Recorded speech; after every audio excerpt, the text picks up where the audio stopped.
안녕하세요 여러분. 오늘은 민주화를 열망한 4.19 혁명에 대해서 같이 공부해 보겠습니다.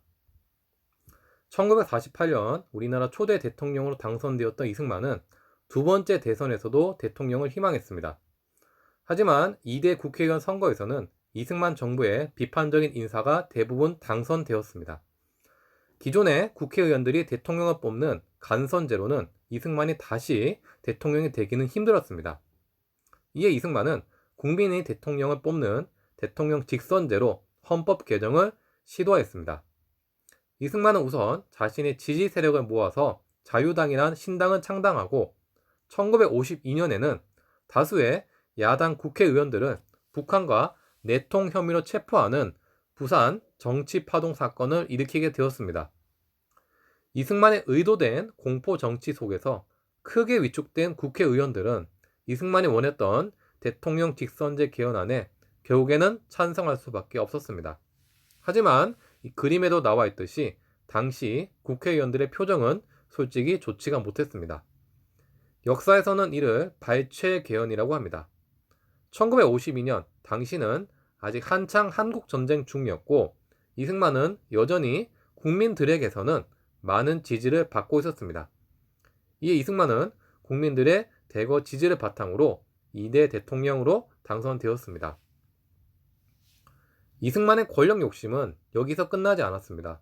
세 번째, 네 번째 대통령 역시 본인이 되기를 희망했던 이승만은 한국전쟁이 끝나고 나서 다시 한번 헌법 개정을 꿈꾸었습니다.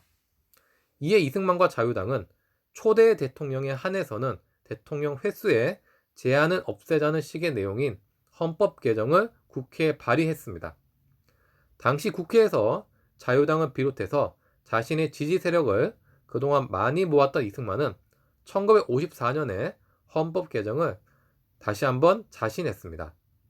그런데 이때 표결에서는 203표 투표 중에서 135표가 찬성했습니다. 원래 국회에서 법을 바꾸려면 3분의 2 이상이 동의를 해야만 합니다. 203표의 3분의 2는 135.333. 그러니까 정확히는 136표가 나와야만이 헌법을 바꿀 수가 있습니다. 하지만 당시 자유당은 135표는 135.333을 반올림하면 가능한 숫자라고 주장하면서 이를 억지로 통과시켰습니다. 반올림하면 개헌할 수 있다. 즉 4는 버리고 5는 올린다라고 해서 이를 4.4.5입 개헌이라고 합니다. 이승만은 결국 이런 식으로 헌법을 또다시 바꿔가면서 억지로 선거에 출마했고 결국에는 세 번째 대통령 선거에도 당선이 되었습니다. 하지만 자유당과 이승만의 장기 집권은 결국 네 번째에서는 실패하게 되었습니다. 네 번째 대통령 선거에도 출마한 이승만은 당시에 자신의 부통령 파트너로 이기봉을 내세웠습니다. 반면에 당시 야당이었던 민주당에서는 대통령 후보로 조병옥, 부통령 후보로 장면을 내세웠습니다. 하지만 이때 뜻밖의 변수가 생겼습니다. 바로 대통령 후보였던 조병옥이 급사하게 되었던 것입니다. 결국 이승만은 자신 혼자서 대통령 선거에 단독 출마하게 되었고 거의 당선된 것이나 마찬가지였습니다.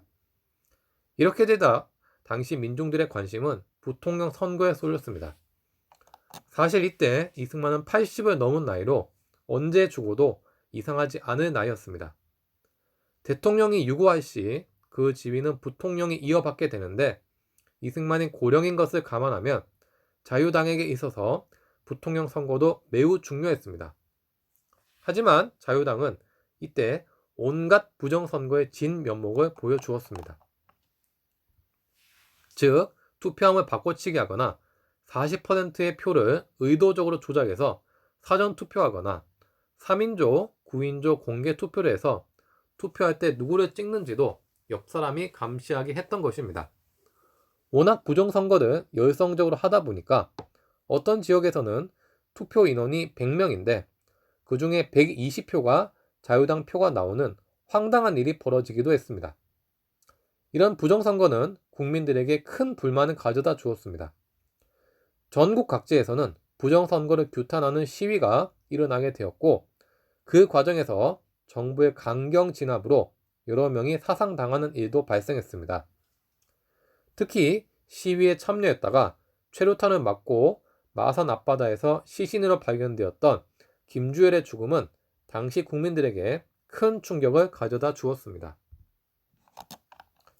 4월 19일 시위는 절정에 이르게 되었습니다.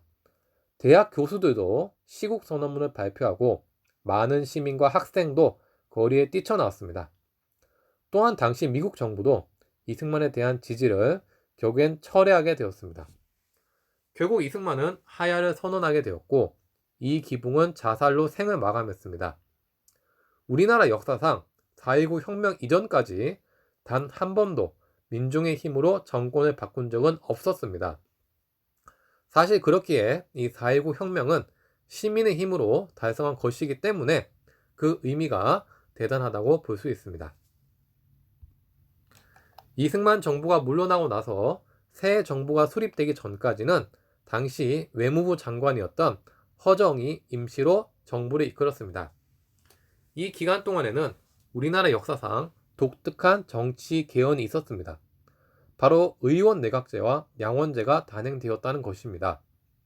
여기에서 말하는 의원 내각제란 국회의원 선거에서 다수표를 차지한 정당이 중심이 되어서 정부를 구성하는 것으로 이때의 국가 정치는 실질적으로 대통령 대신 총리가 주도권을 잡고 이끌어 나가는 것이 특징이었습니다.